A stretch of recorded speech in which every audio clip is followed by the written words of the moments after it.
Thanks for coming to Veg with Lisa. Have you ever wondered what to do with those big frisbee-sized portobello mushrooms at the supermarket? Well, today I'm going to make portobello parmesan and show you a really nifty, easy, but impressive dish. So, let's get cooking. Sometimes we don't buy things at the grocery store because we don't know what to do with them, and sometimes we don't buy things at the grocery store because we don't know how to do something with them. So I'm going to demystify the portobello mushroom a little bit for you. I've got 4 large ones. Check this thing out. Woo, isn't that cool? First thing you want to do is wipe them off with a damp cloth. Don't wash them under running water. It just makes them all soggy and waterlogged. Then pop the stem out. The stems are really woody, especially on these big portobellos, which are simply just overgrown cremini mushrooms. That's it. Then Ryan at the Cellar Wrap, my wine guy, he's a smart dude, showed me this nifty trick.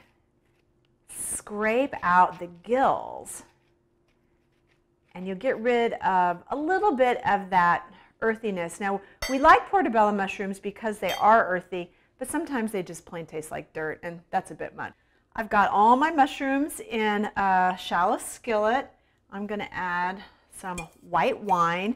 I'm just using a Pinot Grigio, and you know, I am guilty of, I don't cook with what I would drink. I cook with something that I would drink, but I don't necessarily cook with my best wines. You know, it all gets cooked away. I don't think you need to do it. And just a little bit of water. A few sprigs of parsley and basil. Basically, we're just going to poach these mushrooms in this liquid. Now, poaching is just a fancy word for cooking something in simmering liquid. These mushrooms can leach out a lot of moisture when they cook, so we want to keep as much flavor and moisture in there as possible. A really large clove of garlic that I've crushed, some freshly ground black pepper. Turn my heat on. And once this comes to a simmer, I'll put my lid on and let it cook until the mushrooms are tender. It'll take you about 10 minutes probably to cook your shrooms. Halfway through, you'll want to turn them.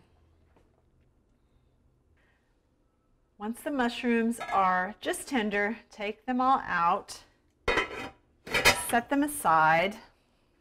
I've got some noodles that I've already cooked according to package direction, and at Veg with Lisa we like to use whole grain noodles. These have some cracked pepper added.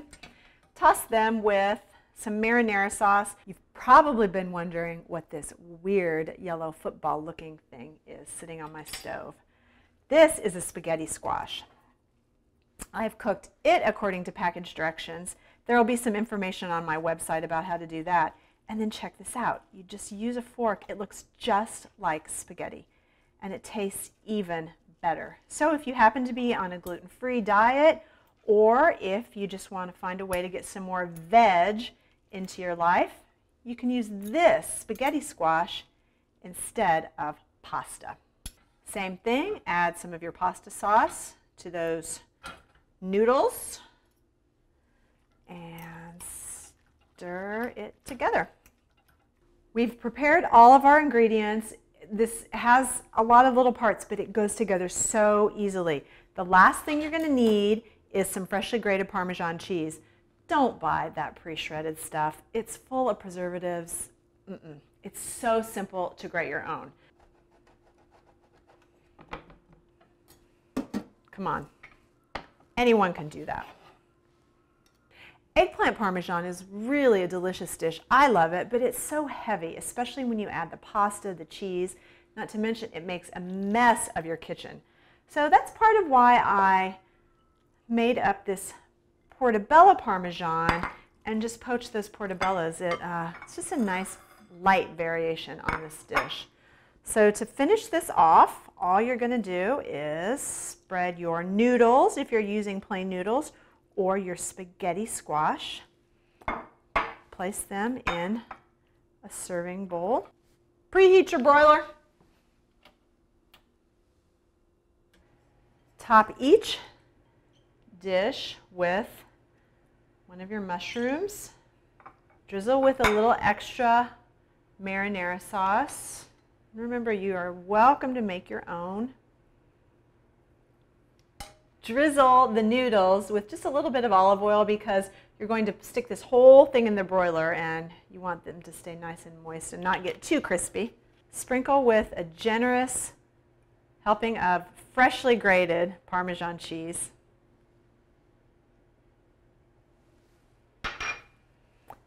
And sprinkle with some fresh chopped basil.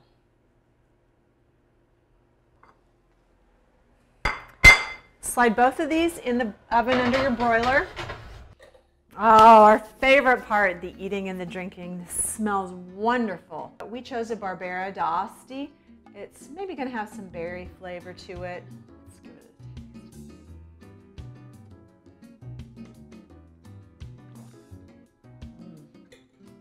Nice, that's great. Let's tuck into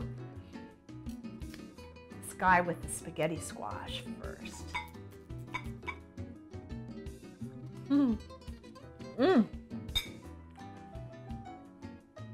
That is excellent. I love the squash with the wine.